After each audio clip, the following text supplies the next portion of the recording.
Hey folks, Arlyeon here, welcoming you to another episode of Critical Review. This week we'll be talking about Mad Gear Games' A Whole New World, a title which actually saves me the trouble of making my traditional introductory pun, though it's also apt to whet the appetites of those players seeking out a gaming experience that harkens back to the NES era of gaming. Ahem. The city is being invaded by monsters from the Upside Down world. You are the potion master. Save the day. No, seriously, that's pretty accurate as far as the summary of the story goes, by and large, as beyond an introductory bit of exposition and whatever ending you acquire, the game doesn't really mince words on a narrative, and honestly, that's fine by me. And that's because A Whole New World focuses on providing a challenging action platformer game, which at times borders into infuriatingly difficult during the later stages, and one which subverts the traditional expectation of holes equating instantaneous death, and instead serving as an entrance to a mirrored variation of the normal stages. Conceptually, it's fairly neat to dive face-first into a pit and fling yourself into a parallel world in an effort to find alternate routes and obstacles, or search out secrets and loot. Though I'll admit that the screen flipping and not inverting the up and down keys actually messed with me, quite a few times, especially when I got the dive kick and slide kick, which is a shame since I'm overall a fan of the controls. Also, in case you were hoping for the whole portal thing of maintaining your momentum and flinging yourself around in some sort of velocity-based puzzles, no, you always just get launched out at the same distance, no matter how high or short you fling yourself into a pit from. Still, when players are initially introduced to the game's world, the option provided them make it a fundamentally simple and easy-to-play experience at first.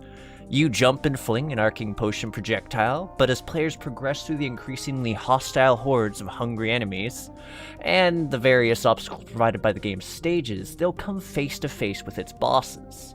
Not only do these challenging encounters tend to require the player put all of their skills in evasion and pattern recognition to the test, they also reward the players with new potions when conquered, which at once open up the offensive options available to the player, while simultaneously signaling the game removing its kid gloves, so to speak.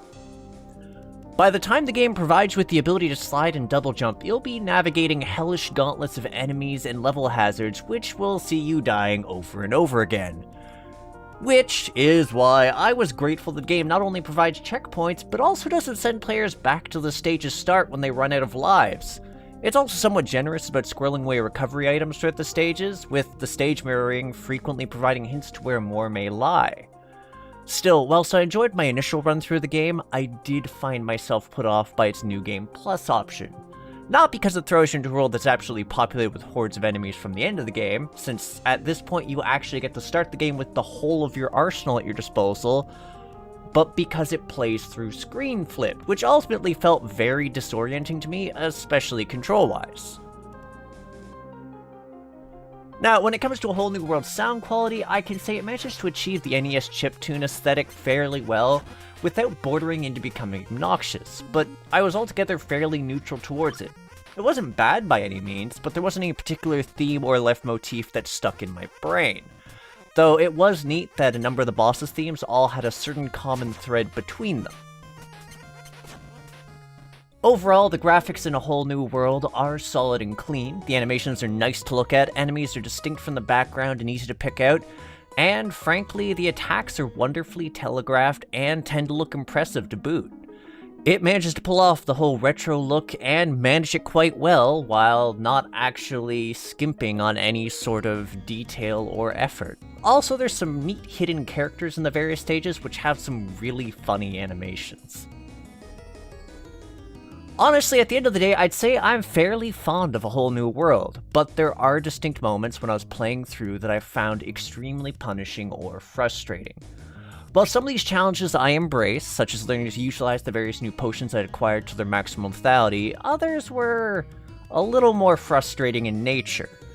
That's not to say I don't believe it's a good example of a gameplay-focused retro game, but there are definitely sections of the game which are mind-numbingly frustrating. Fighting a boss whose primary attack pattern involves knocking you or tossing you into a pit which, for just this one instance in the entire game, instantly kills you instead of flipping the screen had me vexed enough.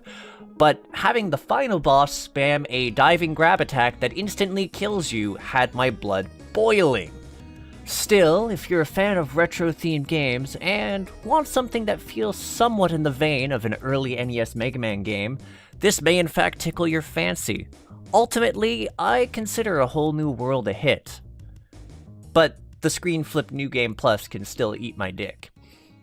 Anyways, thanks for tuning into this episode, folks. As ever, if you've ever stuck around until the credits, I appreciate you taking the time to hear me out.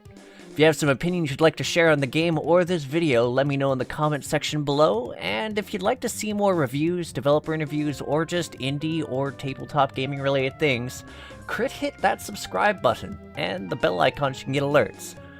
With all that said, I'll catch you fine folks next time. See ya! Oh, and before I forget, because Lovi will probably totally complain if I don't, feel free to join the Discord to get in touch with me, Lovi, and the rest of the folks in the Crit Hit Cauldron. But seriously, see ya for real.